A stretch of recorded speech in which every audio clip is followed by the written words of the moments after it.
a rich, full life well into your latter years. Join me, Stanley Bentu, on The Pension Pot, as it comes your way every Wednesday at 2 p.m. only on Citizen FM 93.7. Trust Fund Pensions Limited is here to help you manage and grow your retirement savings so you remain prepared for uncertainties and are able to fulfill your post-retirement aspirations. The Pension Pot. Don't miss it.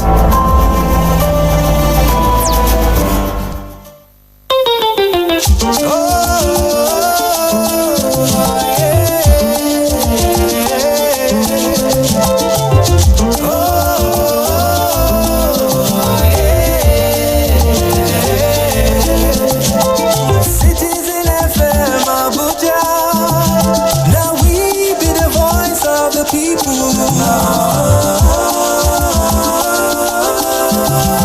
Citizen FM.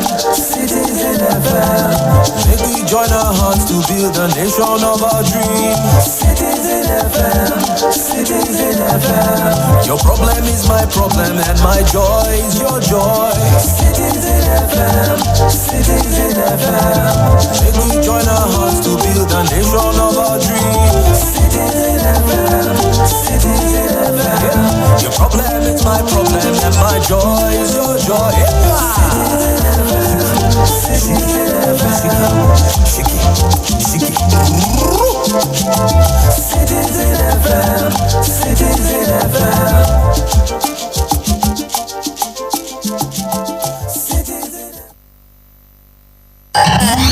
93.7 Citizen FM. Let's talk about it on our favorite radio station. We're more than just a radio station. We are a part of your life.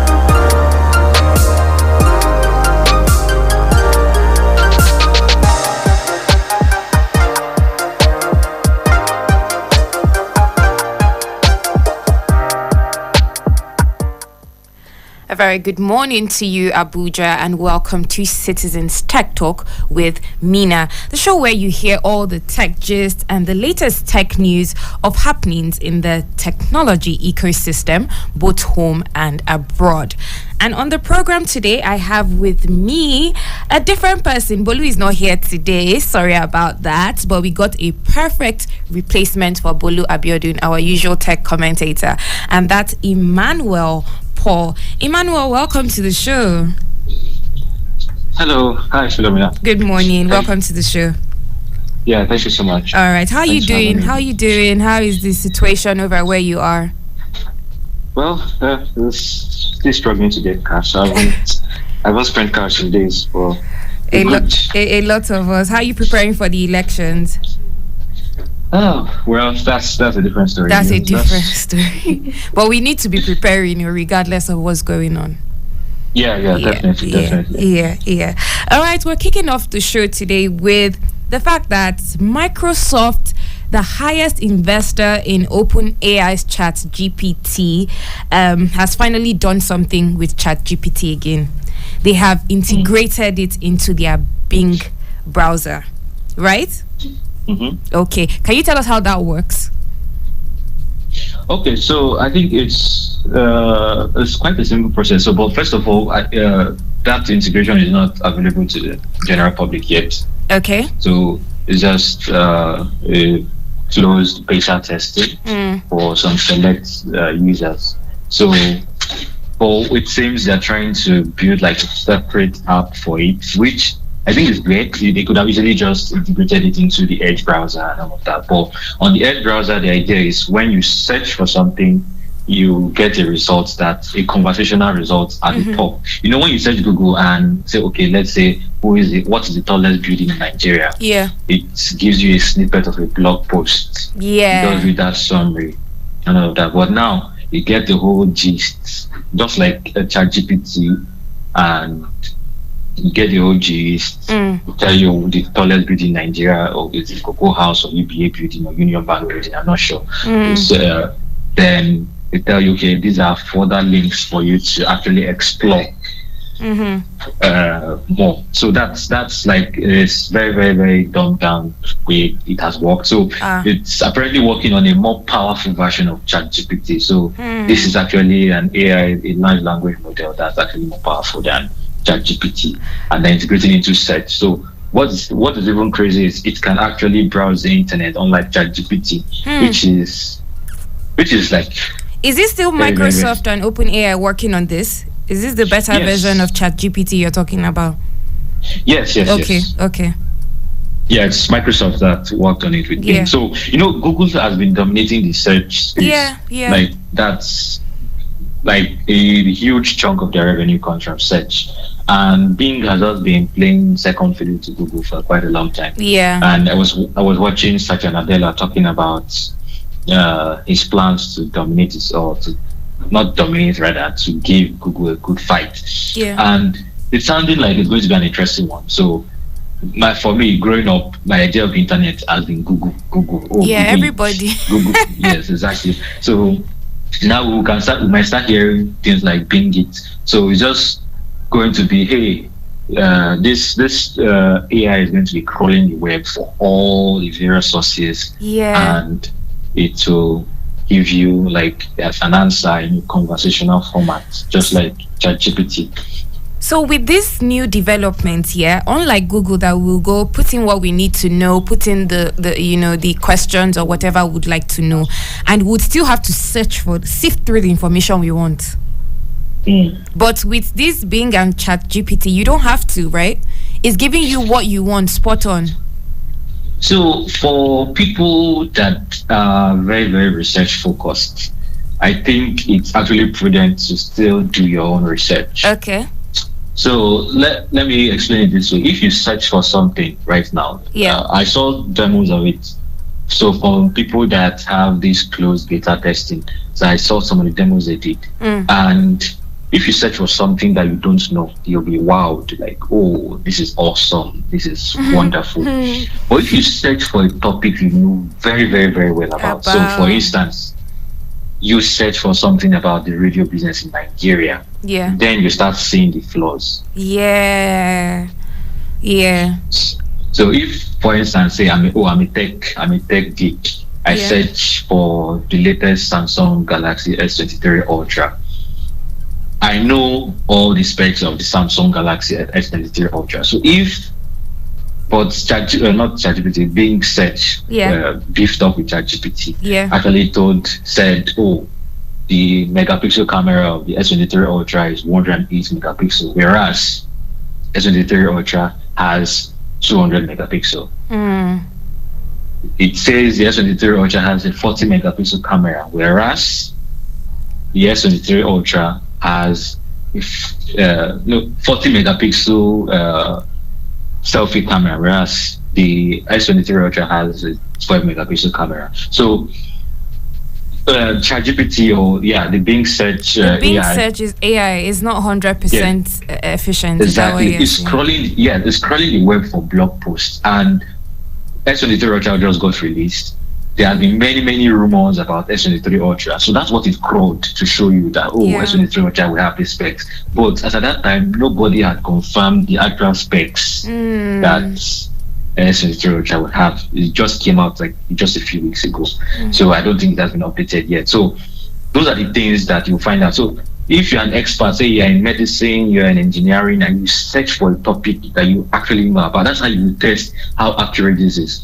So, but Bing also helps by putting links to the stories. Okay. I mean, links that you can do your own further research on. Apparently it gives you references or Exactly. So those are the references. So I think at this stage, yeah, it makes things easier. You want to get a quick fast. Yeah.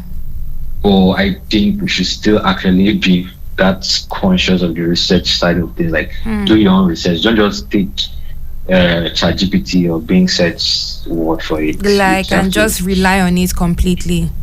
Exactly. Talking about machine learning and the machine learning language and all of that, what is responsible for the Bing search not being 100% efficient and accurate? Well, like I said, it's trained on human input, right? It's crawling the web for different people blog posts. Like me and you have written already. Exactly, and if you and I both know that misinformation is a big deal. Yeah. And yeah, sometimes we do this without even meaning to. For instance, I published an article. I'm saying it out now. I published an article, and yesterday I saw I made an error in it. So anyone who has seen that, for instance, would probably take that. If someone sees that and does not go and do further research. So imagine ChatGPT was crawling the web for that particular article. Yeah. Someone asked a question about that topic I wrote about. It crawls the web and it sees the article. That's the information it will give you. That's the information it will give you. All right. Yeah, is this ChatGPT the one integrated into the Bing browser? Is it different from the one that is just online that you pay the subscription for? Do they work differently? They work, so it depends on how you are thinking about it. So the underlying technology is like almost the same. So ChatGPT is just a version of an AI framework that OpenAI, the company that built ChatGPT, has been working on for years.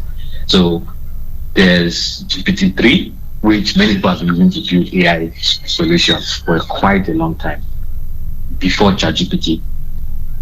So they now released an update to like ChatGPT GPT 3.5, which they now released to the public, which is what you actually say now as ChatGPT. Yeah.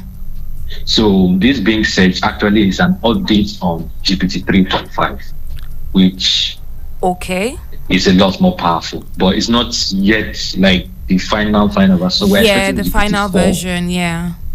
Okay, yeah, I'm guessing we are not going to see a final version anytime soon. But true, a better version. Yeah, a better version. Thanks for that word. So GPT-4 is also coming, millions more powerful than GPT 3.5. So what's going to make it more powerful? What are they changing? Is the data, the amount of data set they're training it on. Okay. So terabytes, we're talking petabytes here. Right? Yes. Trillions, quadrillions of data. So yeah, the AI is just on data. So most of the things that you see, how good this ChatGPT is because of the lots and lots of human input that went into it. Now, this being said, AI is a lot more powerful because it can crawl the web for a lot more data. Okay. I don't know if it's making sense. Yes, it is making sense. Yeah. So it can crawl the web for a lot more data. Since ChatGPT was released, they've been giving updates because as people are using it, it's actually gathering all the data. So as you're asking it this question, it's still gathering data. Exactly. All right, so is that data? Yeah, is that data? Yeah, is that data that's actually making it a lot more powerful. Yeah. Then, of course, the technology they're using to house it, so cloud computing, which is becoming a big deal. The technology is getting better. Data centers are like getting more and more powerful. So, but I'm not even going to go into all of that side of things. Yeah, we'll definitely treat cloud computing and data centers another time. Yeah. All right, but something has recently happened. Some people that have used the ChatGPT on Bing have said that it sent them threatening messages. It's kind of like being aggressive in responses. Like I can quote a response. It's saying, "You don't want to try me. I can release all your personal data." And I guess Microsoft came out to say that the machine is only it's only chatting, it's only talking. It can't do anything. So Microsoft has come out to say ChatGPT is making empty threats and nobody should be worried. But we are worried though, like, it's giving attitude, it's giving threats, this AI. Okay, so it's actually guess what happened there, right? Okay. It's this flaws in the data set that we used to train the AI that I'm talking about. So if you even go behind the scenes, look at the original ChatGPT, there was a story that was released that someone did an investigation on how they used underpaid workers in Kenya to actually train this data. Why? Because when ChatGPT was released, there are lots of all these ones you even just mentioned were even small compared to the under the hood version of ChatGPT that was released. That before it became released to the public, so they had to use a lot of human fact checkers to make sure that it's not giving threats, it's not using racial slurs, it's not being misogynistic. It's also a function of, and all of this is again a function of the data that was used to train all this AI. Most of the AI that we use today were trained with, should I say, they were not really diverse. I get you, sets. yeah. Yes, so I'm not sure Africans had much input in this data that was being trained. I'm not sure people from other countries had much input on this data. And of course, the AI does not really know what it's saying, which is actually true. It's just joining words together based on the context. Oh, true. So, yeah, it's saying different words. The machine learning engineers and the fact checkers that are training it have told it, this is the acceptable response for this kind of situation and all of that. So it's just drawing patterns. And humans are able to, something that humans have been able to do and will always be able to do is be able to recognize context and adjust based on the situation. So if you train an AI to do something and something happens that makes it to change, it doesn't know how to adjust itself, right?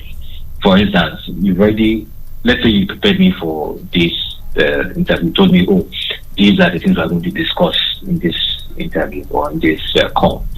Then you give me a question that wasn't part of what you said.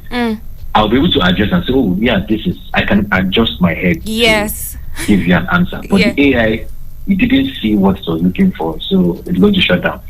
So that's all like it was doing. So that's like the concern. Yeah. And there are a lot of ethical issues with AI, which of course is going to deserve a lot of investigations and talks. But those are the things we should be conscious about, that this AI, they're not perfect yet, they're still a work in progress, and we need to be able to fact check everything he says and take everything he says with a pinch of salt. Then also we need to know that as Africans using this product, we're not top of mind when we're building this. Exactly. Yeah, so that's what I can really say about Okay, can you tell me what role can Africans play to be included in this? Like, do we need to sort of develop our own thing, or we need to be more, we need to work with, these people already developing? Yeah, so there's this talk about not bothering to reinvent the wheel, right? There's this what? There's a saying about not bothering to reinvent the wheel.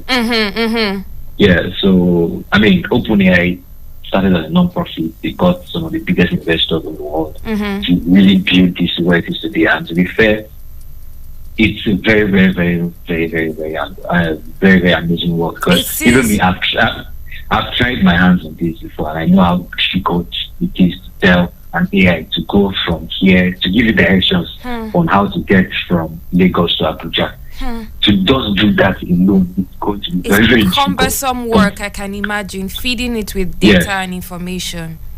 Exactly. So I think for now, Africans can leverage on the existing technology. So we should ride on the existing technology. Yes. So there's GPT. I remember I mentioned GPT 3.5, which is the technology which was used to build ChatGPT, right? Yes. So that ChatGPT 3.5 they've opened it to developers to actually build on. So you can actually build your own AI solution based off GPT 3.5. Yes. So what is powering it behind the scenes? You can also leverage it to build your own stuff. So with that, you can now train it for your specific use case. I can give you examples of the events.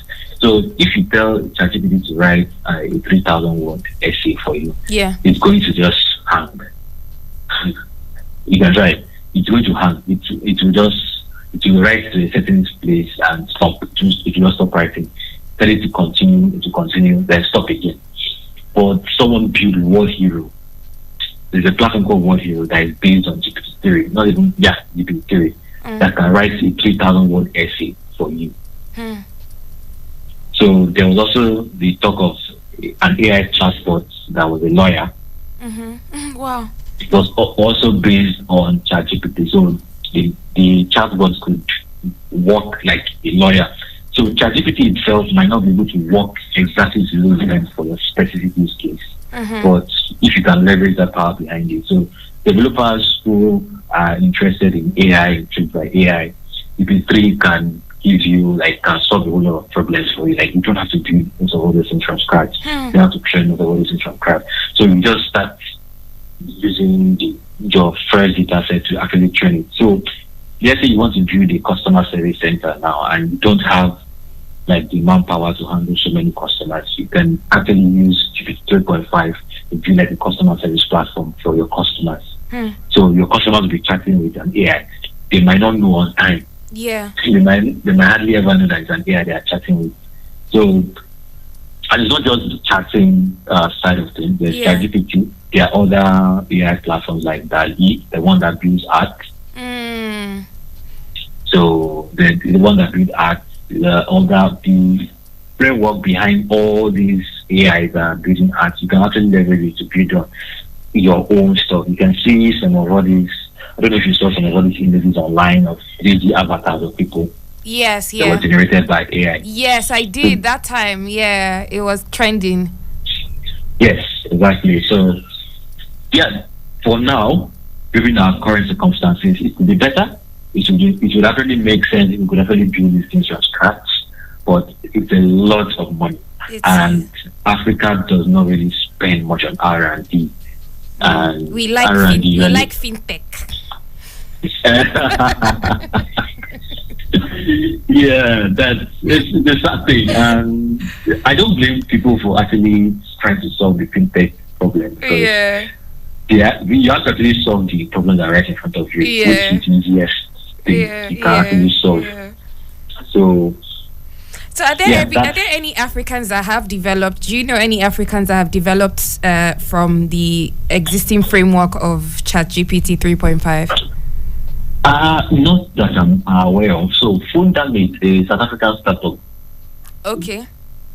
They built. I don't know if they use it because apart from GPT 3.5, there are other AI frameworks. Yeah. So I don't know if they use GPT 3.5, but they build a really awesome stuff. It's a conversational chatbot that allows students to prepare for exams. So it's not just... And it's a South African startup. Yes, South African startup. They've raised a few $1 million already. They are even backed by some of Nigeria's big investors.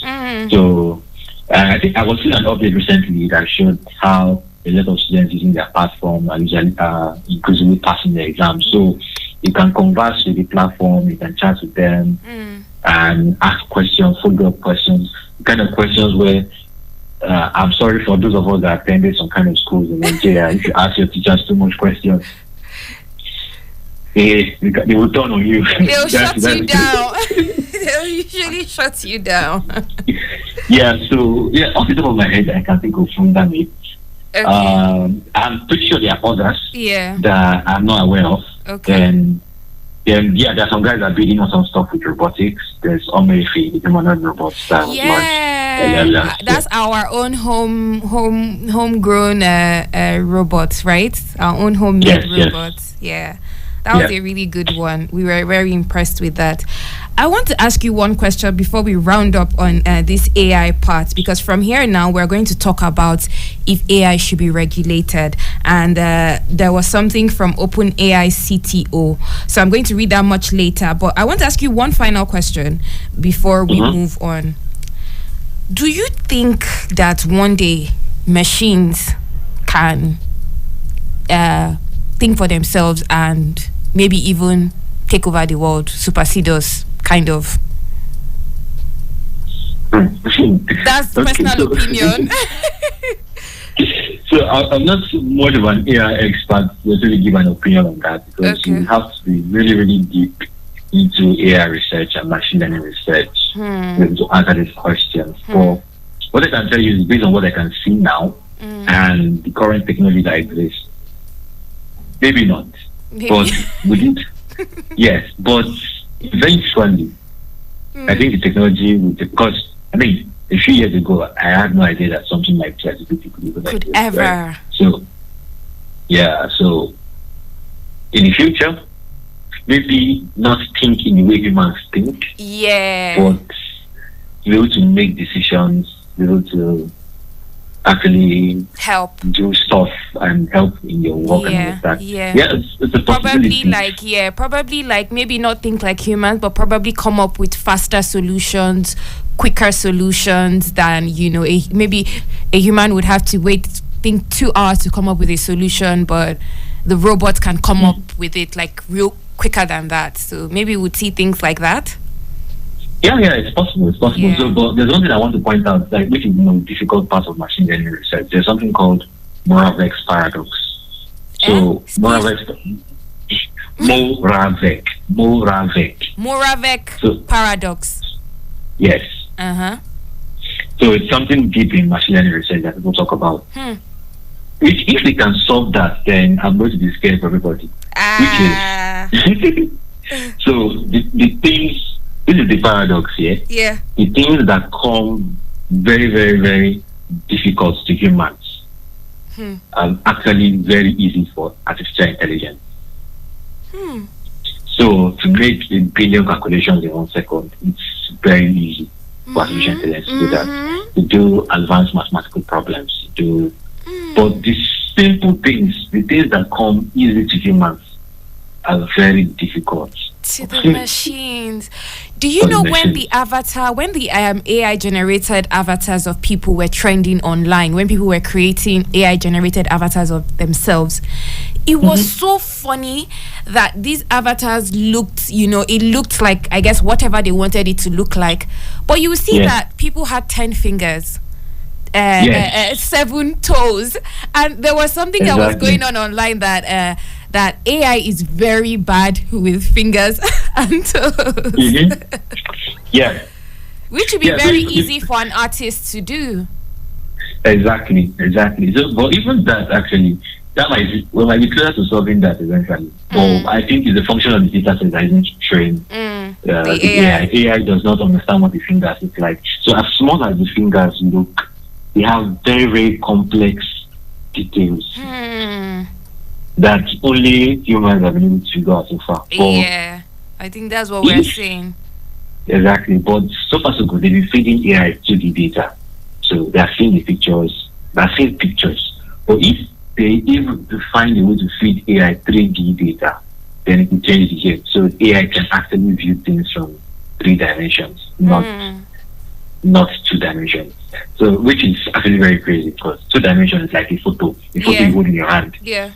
But 3 dimensions is like you standing like there. an actual person. Virtual reality.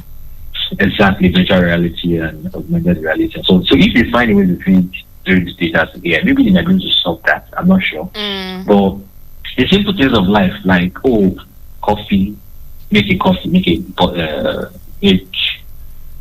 say, you have prepared food and the food was too salty. The woman say, what can I do? Okay, should I have my pepper? Should I have my water? Should I do this?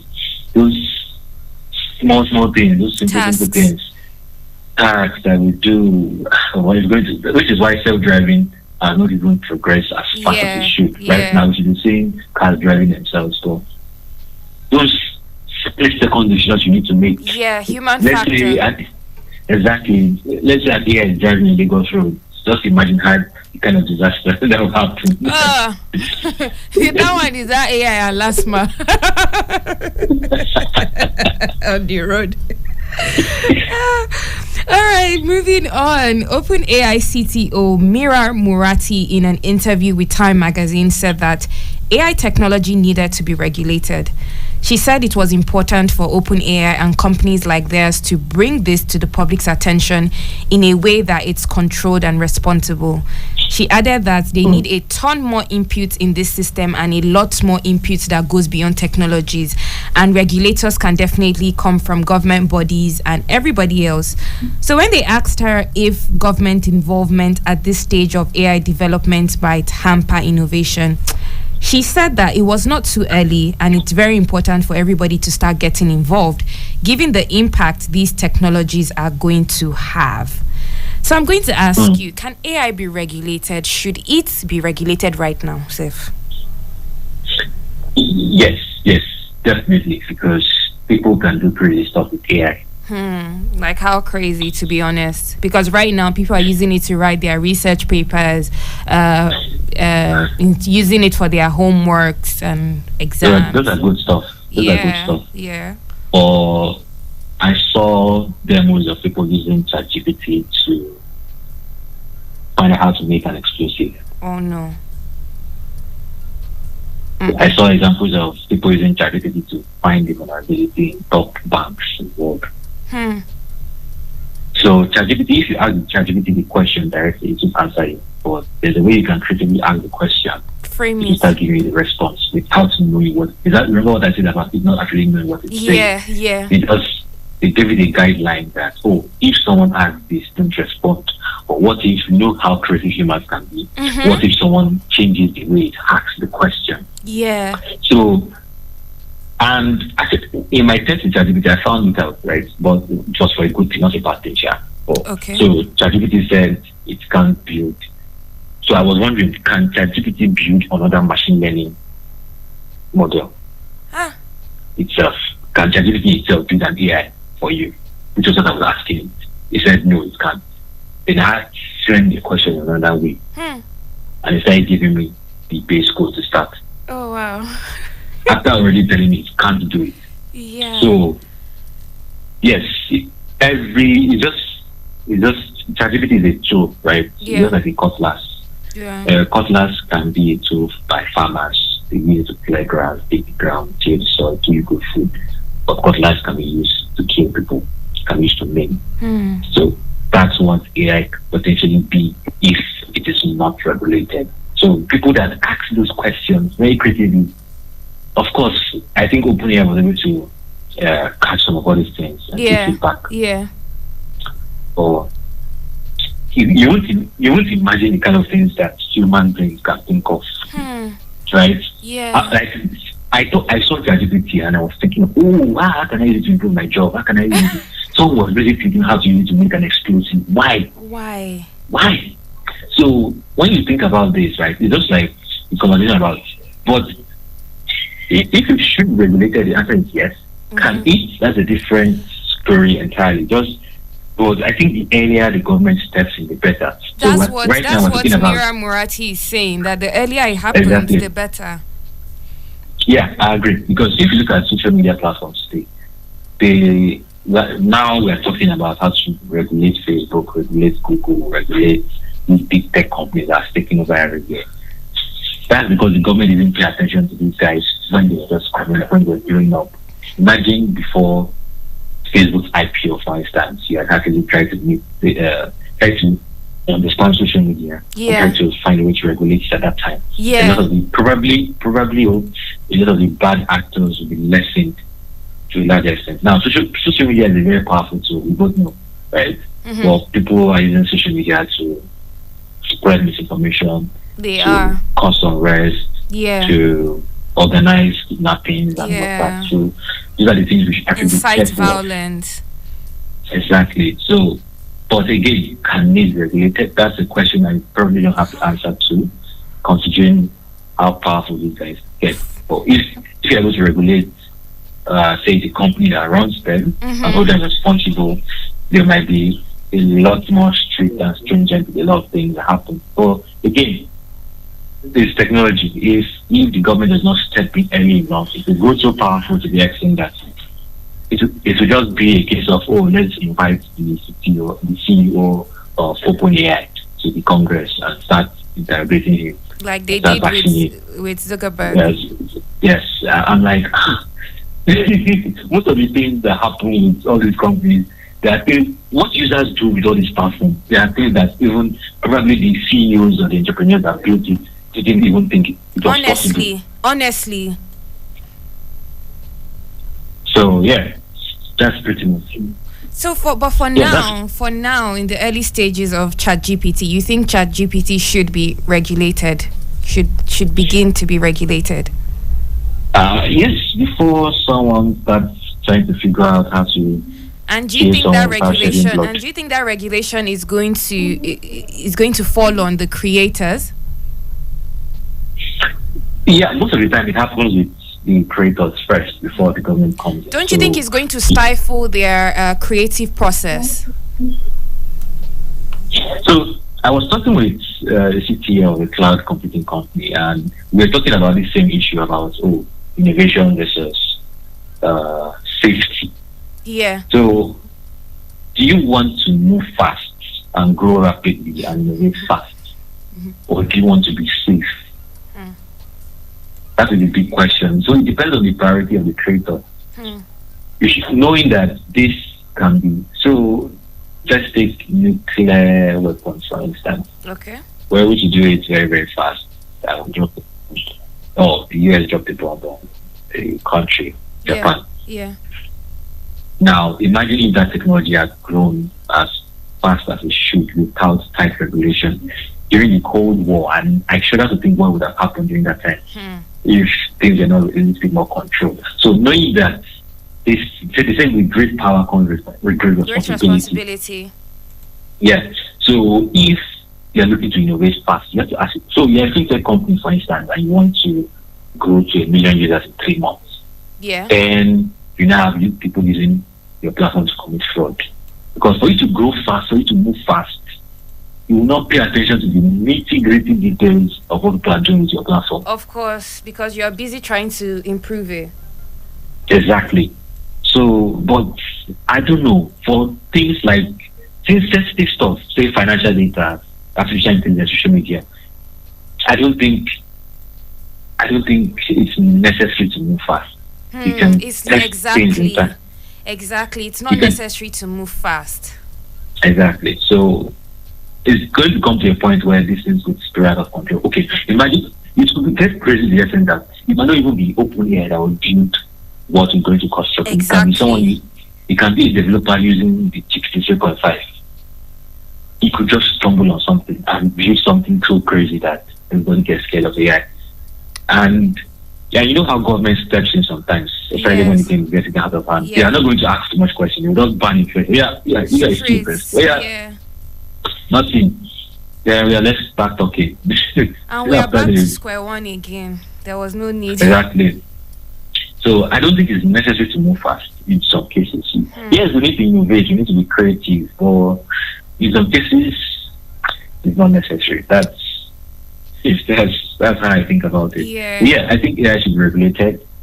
It shouldn't be done in such a way that it stifles innovation. That's why we have things like sandboxes to test things in closed environment. Yeah. Which I must applaud ChatGPT for. Yeah, even though they are flaws, they did a lot of work with fact checking and testing, even though it was the detriment of some workers in Kenya. So I have to applaud some of the things they did to actually make sure that what comes out. But it looks like they are working fast because it seems like Google too is on their own heels and other AI companies are on their heels, and they want to take off really fast and still be ahead though. Well, so let me think about it this way. Google, for instance, has been in the forefront of AI innovation in the past few years, and I can understand why they will not moving faster. That conversation. They already have a framework that is similar to GPT 3.5. internally that they've not released to the public. Yes. Because there are things that you can't account for. So I understand why Google is really not. Why Google held off all this while. Yes. Even when they now released bad, you could tell it was rushed. Oh, let's quickly release it because of pressure from investors. We talked about this last week. Bad that made a mistake in its unveiling. Exactly. So, if you see other companies that are trying to release something to reverse activity, they're just trying to catch on to the FOMO that is going on. Oh, ChatGPT got to 100 million users in like 3 months, faster than Facebook, Snapchat, and the other big guys. Breaking barriers. Exactly. Let's rush and but people forget that OpenAI has been existing for quite some time. ChatGPT that you see today didn't start yesterday. Yeah. It just used it, and that has been their focus. And there was something Bolu also pointed out, the difference between what Google is doing and what Microsoft is doing. So OpenAI is on its own, backed by Microsoft. Yeah. Whereas Google did Bard internally. Yeah. So which isn't too advisable because you sort of need them to be like an independent entity, so they work specifically on the AI development.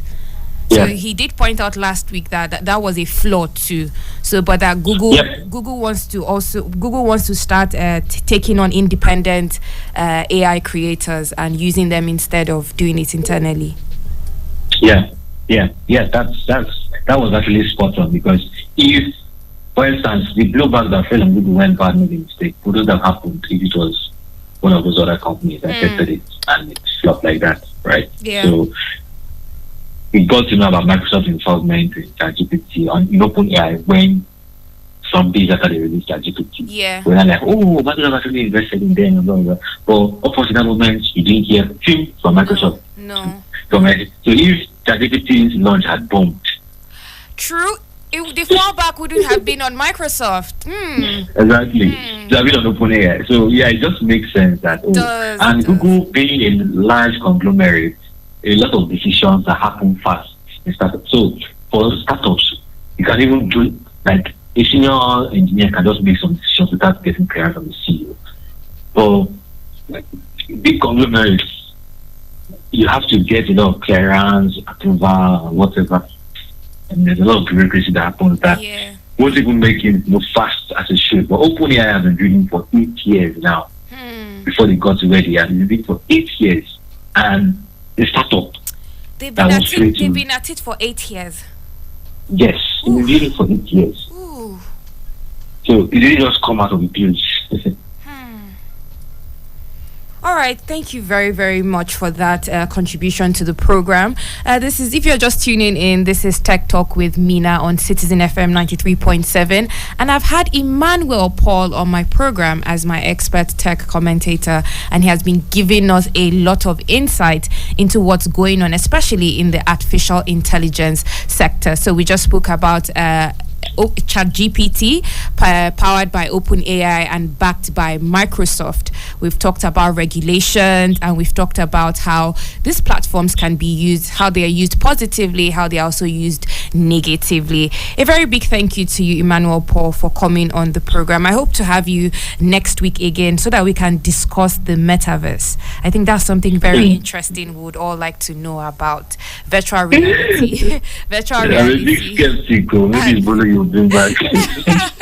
Virtual reality and the metaverse. Okay, we'll see what happens next week though, but thank you very, very much for this insightful and educative conversation we had today. Do have a lovely day ahead of you.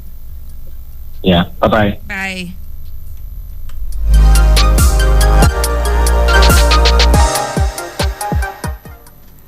All right, guys, and that's a wrap on Tech Talk with Mena. Do join me same time next week, same station. Do have a lovely, lovely day. The news at noon comes up next.